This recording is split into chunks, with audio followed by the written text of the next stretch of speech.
झारखंड राजधानी रांची ठारे eastern zone council बैठक थिला। ए बैठक रे भारत सरकारंकर केंद्र गृह मंत्री अमित शाह जी ताको अध्यक्षतार बैठक होता। झारखंड, बिहार, वेस्ट बेंगल एवं ओडिशा को नहीं ये ईस्टर्न जोनाल काउंसिल बैठक अनुष्ठित होता। एवं बैठक सफलतापूर्ण भाव में समाप्त होता। सामाजिक, आर्थिक एवं विकास को किभली भाव में त्वरान्वित करा जाई पारिबो, जोठी विकासर अपहंच अच्छी से जगह को केमती फोकस करा जिवो एवं समस्त को किभली भाव में सेवा जोगई दिया जाई पारिबो।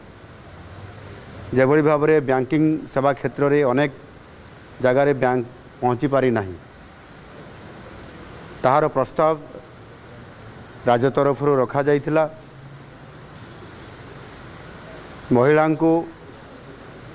महिला सशक्तिकरण पाई किभली भाव में आहुरी समान को सशक्तकरण करा जिवो ताकू मध्य फोकस करा जाइथिला। विशेष करके शिक्षा क्षेत्र में, स्वास्थ्य क्षेत्र में आयुष्मान कार्ड समस्त पाखरे केमती पहुँचबो एवं सेथिरे एबीपीएम जय सहित जी जय एवं आयुष्मान वयोवंदना योजना को किभली भाव में विशेष करी आयुष्मान वयोवंदना योजना को सैचुरेशन मोड रे करा जिवो, एक कथा समस्त कथा भी उपस्थापना करा जाइथिला। बड़ कथा होची गृहमंत्री जेहेतु यार अध्यक्षता करुथिले एवं तांकर जो बड़ आह्वान अच्छी आसंता 31 मार्च 2026 सुधा संपूर्ण भाव में जो नक्सल बा माओवादी जेभली भाव में तांको दमन करा जिवो बा संपूर्ण समाप्त करा जिवो सेथिपाई याकु मध्य फोकस करा जाइथिला।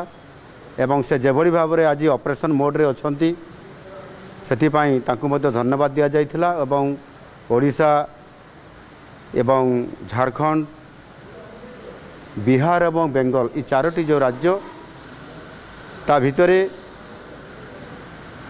आशातीत भाव में ये कार्यक्रम आहरी आगक जाऊँगी याकु फोकस करा जाइथिला। एग्रीकल्चर क्षेत्र में जेभली भाव में श्रीअन्न योजना यह एक बेस्ट प्रैक्टिस हिसाब रे ओडिशा तरफरु प्रेजेंटेशन दिया जाइथिला एवं ताहा भारत वर्ष रे केवल नुह सारा विश्व रे ये क्षेत्र में ओडिशार जो भूमिका एवं ये क्षेत्र में चाषी मान को जेभली भाव में समान को प्रोत्साहन दिया जाउछि। एमएसपी सहित विशेष करके मिलेट क्षेत्र में एमएसपी सहित पुणी फाइनेंशियली असिस्टेंट बा इनपुट असिस्टेंट अधिक 210 टंका दिया जाउछि। आ सेथिपाई ये क्षेत्र में किभली भाव में आहुरी अधिक आम चाषी मैंने स्वावलंबनशील हो पारे ता उपरे मध्य फोकस करा जाइथिला। मोटामोटी ये कार्यक्रम ये चारोटी राज्य पाई स्वतंत्रता थिला एवं सामाजिक आर्थिक दृष्टिकोण किभली भाव में मोदीजी जो विकसित भारत 2047 जो विजन अच्छी ताकू आधार करी जो मोदीजी जो समाजर चारोटी वर्ग जो माने पछरे अछंती समान को समाजर मुख्य क्षेत्र सामिल करी विकसित भारत रे सामिल करिबा ये प्रकार आलोचना होता। एवं मु निश्चित भाव में अमित शाह जी को धन्यवाद देवी। से या दृढ़तार सहित धैर्यर सहित समस्त कथा को शुणी एवं मु अनुरोध करी आसंता वर्ष जेते बेले ईस्टर्न जोनाल काउंसिल बैठक हम ओडिशा रे करा जाऊ ये कथा को प्रस्ताव रखी एवं से सहमति हेले एवं राजी हेले घोषणा भी करले एवं से अनुरोध करले से आमको प्रस्ताव भी देले जे पुरी रे करा जाऊ बोली आ महाप्रभु जगन्नाथंकर क्षेत्र में पुरी रे करिया पई ताहा मध्य घोषणा करिसेंती एनु निश्चित भाव में आम ओडिशा प्रति तांकर जो भावना एवं फोकस करबा याको अधिक से गुरुत्व देइछंती।